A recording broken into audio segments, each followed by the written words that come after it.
Okay, so now we're going to be doing a tasting of the...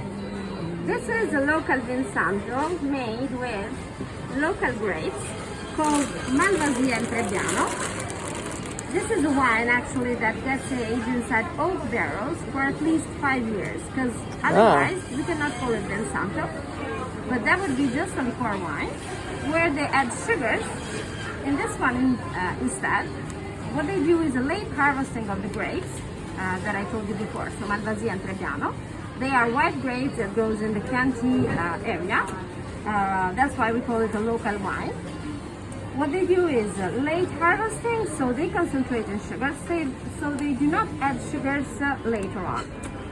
It's really important because when they make the harvesting, then the grapes, they get all hanged on top of the ceiling, so they can dry very naturally. Okay, I was going to ask right. because late harvest can also mean they freeze, but it doesn't. I don't think it freezes here. Exactly. So yeah, they leave them to dry for a long time, so they lose all the liquids and they concentrate even more in sugar. So that's how it starts a real good Vinsanto.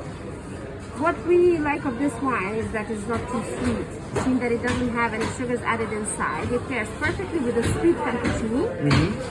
The sweet cantuccini, they come from the other bakery over there, which is the same company. Okay. I work for them. Very good. Sometimes you find also they're cutting the cantuccini. Very good, yeah.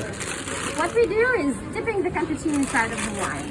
As I was telling you before, these cantuccini, they don't need to because they are fresh. Nice. And you see that they break very easily. Instead of the ones maybe that you find around Florence, which are still really good, but it's all about, taste. I like these ones because they are soft, so you do not break your teeth in a certain way. Fair enough. Allora, I give you the cantuccini. Wonderful. These are lemon and chocolate, are my favorite ones. I really like them because there's the chocolate, which pairs perfectly with the wine, and the lemon pieces inside incorporated with it as well. You're gonna taste the wine first. Well, we've got to try it, and then we try it. Okay. This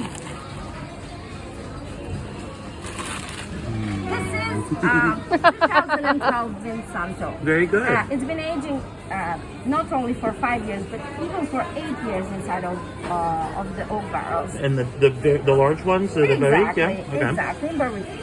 It's sometimes they use oak, sometimes they may use cherry, sometimes they may use walnut, chestnut wood. It's not required to keep it in oak. Like it can be something else. It can be also something else to give to the Vinsanto different connotations. So it gives value in a certain way. That's lovely, and these are lovely too.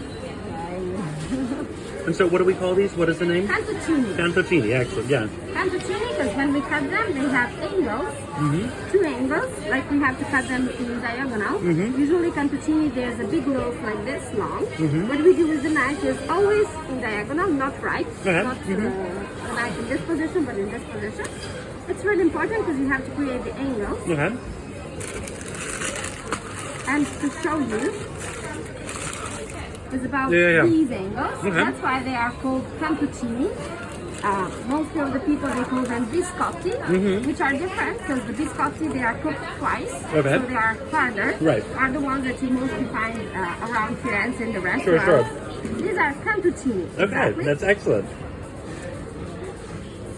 These are only one of the kind that I like, but in the other store you have 20 flavors. They have the best cantuccini of Firenze, we have the best Vinsanto of Firenze. I love it. So we complete each other in a certain way. I love it. Excellent. We are so glad that you tasted that. Yeah. Thank